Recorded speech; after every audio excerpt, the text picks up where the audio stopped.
Flight 319 from Florida heading south to an undisclosed location. Allow me to tell you how I got here. My life was a complete hellhole, as my mother died when I was very young, and my father wasn't around due to his constant stays in jail. Without that parental support, I fell into the rampant gang life that plagued my area. Robberies, assaults, and even escalating to murder. For the first time in my life, I felt like that my fate wasn't in my own hands anymore, due to the fact that I was being held at the behest of the county jail system until my trial. My lawyer shook his head and said that he couldn't do anything for me as my crime was so severe, and that the prosecution is heading for the death penalty. The murder I committed was of a man who was going to assault a woman I was being paid to protect. While working for the gang, sometimes I have to take on certain assignments that was protection, and when a protected asset comes under threat, we need to act. And that is how I took the life of this cretin of society. But in the eyes of the law, they saw this as brutality, and they were pushing for the death penalty either way. After a few weeks in prison, my trial commenced, and the evidence that they had against me was watertight, as when I was arrested, I even admitted to it on body camera, and they used that as a pinnacle piece of evidence, and that is how my coffin was sealed tighter than an airlock. Once the jury left, it didn't take them long to come back, however. Within 12 hours, they had the judgment that was expected. They all saw me guilty as charged. I was taken from the dock and into the cells below the court, and that is where I sat for many hours. Late at night, a group appeared and flashed a bright light into my eyes and commanded me to my feet and then to kneel down and place my hands behind my back. In my mind, I was going to be executed on the spot for what I did. However, once I felt the cold steel of handcuffs around my wrist and a black hood placed on my head, I became slightly relieved. Once I was bound and hooded, I was dragged to my feet and pulled from the cells and quickly walked to the outside. As once the cold air of the night hit my body, I began to shiver. But once my feet touched the cold concrete of the street, a van of sorts pulled up and I was forced to get into the back while having a weapon pointed at my side at all times. After an hour of travelling, I began to hear engines above, and over the radio I heard air traffic control come over the radio also, and I knew I was near an airport. Not knowing why I was going to said airport, I attempted to speak, but once I opened my mouth, I was instantly hit with the butt of a weapon and told that I was either to be quiet or I would be shot. Within the hour, I was being bundled onto a plane and told that I am now a dead man, as my death was announced 30 minutes ago on all local and national news stations, saying that I was shot to death while making an escape attempt from the local courthouse. While sitting there in silence, I noticed a small hole in the hood. I began to strain to see through the hole as the plane began to move. I see the name of the airport and realizing that I am flying from Florida International. After a short while, my hood was removed and sat in front of me was a small woman who was sat in a plain business attire, and at the side of me was another woman facing at the other end of the plane. She, though, was wearing a lab coat that has never seen any kind of dirt before. They both started to speak to each other as one of them was talking about the facility I was going to, and I noticed that the woman's name on the lab coat was Gemma Farley. Dr. Gemma Farley. My eyes shifted from the doctor and landed on the woman that was sat in front of me, as she has not even released her finger from the trigger of the pistol she was holding. I was about to speak, but then I remembered the last thing she said to me, so I decided against that action. As soon as she stood up, I saw that her book bag that was left behind was a tag, and it reads, Lead Investigator, Jessica Lupin. Sighing and sitting back, I look out of the window and notice nothing but a mass of blue, as we were now flying over the ocean. As I then brought up the courage to turn to the doctor and ask, Where are you taking me? The doctor just looked at me and smiled with a wicked tone and said that I was going to aid them in an experiment, but that information was top secret. Once she had finished speaking, I leaned back and had more questions than answered as the doctor was extremely vague. After flying for a short while, I found myself re-hooded and taken to another van for a very long ride, but through the hood I could see slightly a sea of sand, lots of sand, and knew they were taking me into the desert for some reason. Listening to the women converse that sat around me, I learned that the risk was immense, and the last test subject was a complete failure as the subject was rejected. My heart dropped as I knew that means that the last person they made disappear must have died, and that is why I'm being brought to take that person's place in the experiment. Once the van comes to a complete stop, I am now placed through multiple security checks, and I have a bracelet around my wrist and placed in a room with a few guards and a lone female doctor. The guards push me forward as I approach her, as she just looked and rolled her eyes at me in disgust. As she pointed to the device without saying a word in front of her, the device was a large tube with multiple electrodes and other scientific equipment attached to it. I looked back at the guards and each of them pointed their weapons at me, giving me only one option: to go forward and enter the device. I stop at the doors and look towards the doctor and read her name on her tag and asked, Dr. Mary Calvert? Will this hurt? She narrowed her eyes and looked at the guards who approached me and forced me to stand inside the instrument. As the doors sealed shut in front of me, looking around the tube, I gasped as when the lights were lowered, you could see a mass of nail marks on the glass, each one trying its best to escape. As I looked towards the doctor, she just placed her hand on the screen as the tube was lifted into the air and then went horizontal, as it began to spark and shudder as I knew trying to escape was futile, as even if I did get out of the device, I would be instantly gunned down by the three guards standing at the entrance of the room. Within moments of that thought leaving my mind, a pain raced through my body as I screamed out as the doctor looked annoyed at my pain, and I began to bang my fist on the glass repeatedly. The first bang ran out, and the second, and then the third, but after that I felt nothing. No pain, no dizziness from the rotation, nothing. Slowly opening my eyes, I noticed that I am floating over a sea of colour and light, and nothing more.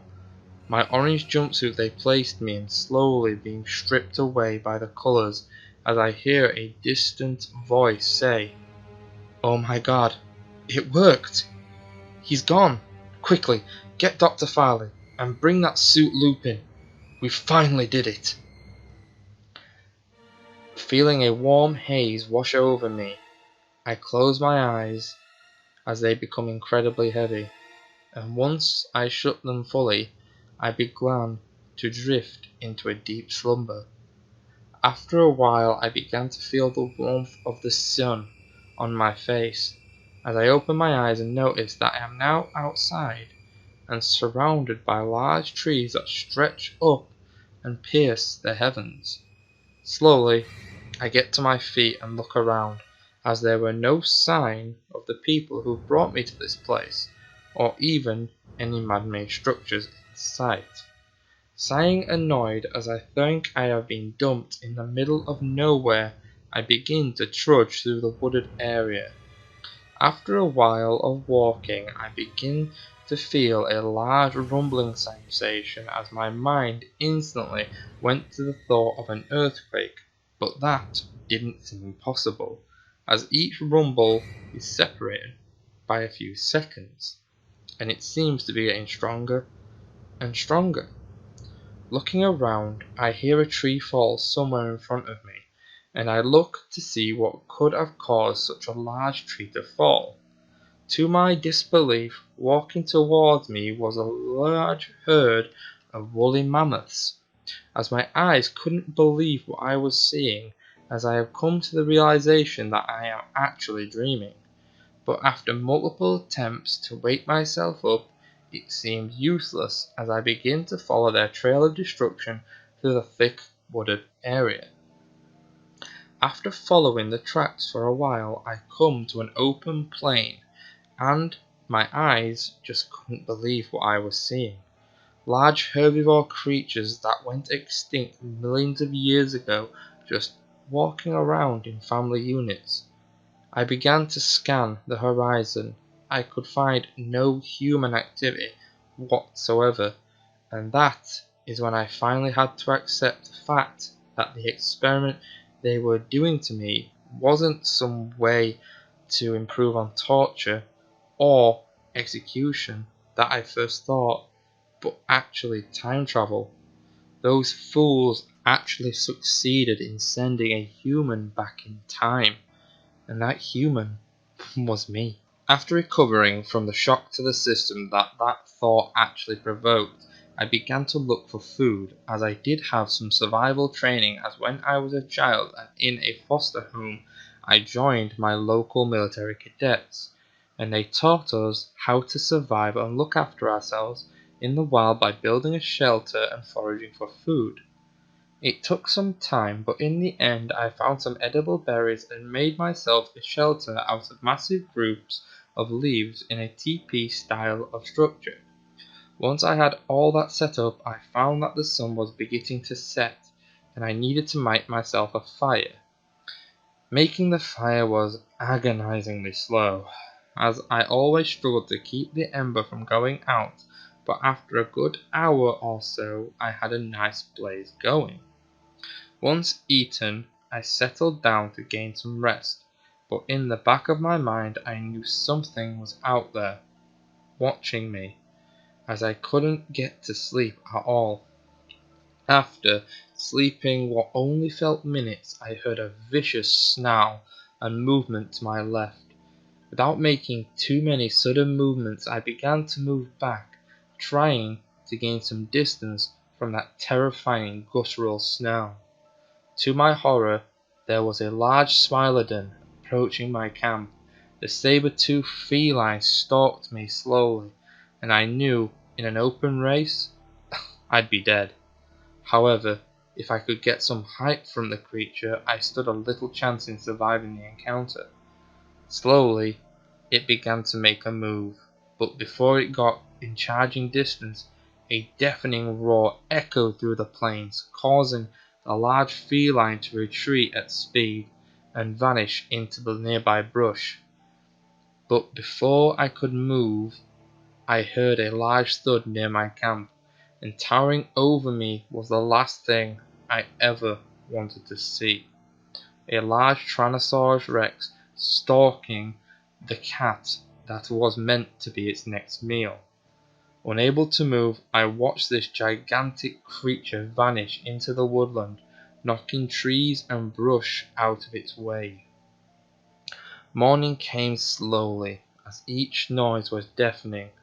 During the night, as the sun slowly rose, a sense of relief filled my body, but before I could relax, I saw a small group of what seemed like humanoids crossing the plains below. At first I thought my eyes were playing tricks on me, but to my surprise these humanoids moved very quickly and with a speed I could not match easily. Without moving I watched which way they went and slowly tracked them, and after a short while I decided to follow them to this cave system their tracks led to. After a while of standing at the mouth of the cave, curiosity got the better of me, and I slowly and carefully approached the entrance of the cave. Slowly I began my descent into the damp and cold depths. Carefully I entered the cavern's mouth, listening for any noise below. After a short 10-minute walk I began to hear traces of a conversation below, but I couldn't understand the language that was being spoken. Slowly and with caution I moved in distance of the people conversing and looked around the pillar that I was hiding behind, and to my utmost shock I encountered a group of reptilian humanoids, some with their bodies fully exposed and some wearing a suit of sort that made them look like the local Neanderthals. These reptilians slowly moved deeper within the cavern after a short conversation, and I decided to slowly follow them, and when they vanished into the darkness of the cave, I had noticed that they had descended further down into a larger section of said cavern. This section opened up into a large space, and in this large space was a large oval object, and with that sight in front of me I knew that these creatures had been here for a very long time. However, when the thought passed my mind, my body went instantly limp, and my mind went completely blank, as a shock raced through my system, and all my muscles locked up at once, as if I was hit by a police-style taser. Once my muscles locked up, I collapsed to the ground and found myself being approached by two of these reptilian creatures. Once they had approached me, I blacked out, and hours later I woke up and found myself shackled in a slight containment cell. Looking around this cell, the first thing that hit my senses was the extreme clinical sterilization that they went through, as the smell of chemicals was that pungent it burnt my nose as soon as I took a deep enough breath. When I tried to speak, I couldn't, as I had a machine attached to my jaw. Within moments of my eyes opening and myself trying to speak, the door slid open without a noise, and one of these reptilian creatures walked in. But this one was wearing a lab coat and began to examine me as if I was some sort of pet. When it noticed me looking at it, it just scrolled something down and moved on. But that is when I noticed I was stripped down to my underwear and I was pinned with so many needles it looked like I had gone through an extreme session of acupuncture, as each needle was protruding from each of my limbs. The creature looked at me once more and then back at their notes, as then the door opened once more and another creature walked in, but as the door shut it began to speak, and to my surprise it began to speak very broken English. You haven't belong. We belong. We here first. The reptilian stands in front of me and hisses as it turns its back and leaves the room once it has finished speaking. Within moments of it leaving the room, the other one at the side of me places a device over my head and activates it. It begins buzzing and sparking, and then a bright light appears in front of my eyes, and I begin to see images of the history of the world. And I must admit that the people who rave and rant about the lizardmen and aliens were not wrong. Hours later I awoke up, laid in the grass of a field. But when I sat up, I knew where I was. I was back in my hometown, and when I looked up at a calendar that hung in the window of a store, I was in utter shock, as this was the day that I committed the murder of the man that would set these whole events on course. Once I checked my pockets, I found a scale from one of these reptilians, and I knew that this was my second chance on life. Even if I did tell anyone, who would even believe me anyway? Well, if I took anything from this experience, is that some theories should be left well alone. Hiya guys, Kindarous here. I just want to start off by saying thank you to Jessica for her request and her idea for a 10,000 BC and Lizardman conspiracy story. Yeah, it was very difficult, but with research and a little bit of brain racking, I got it. Hope I did well, so please allow your views be aired in the comment section below. Please guys, I'm gaining a lot of views on my videos, which I'm really happy to see, and I thank you all from the bottom of my heart for it. But I'm not gaining any subscribers. Am I doing something wrong? Do I need to do something different? Please tell me in the comment section below. Drop a like on a video, and you can even get in contact with me on Twitter, soon to be Facebook, and just comment on any of my videos and I will get back to you. I always try to. So this is Kindarous signing.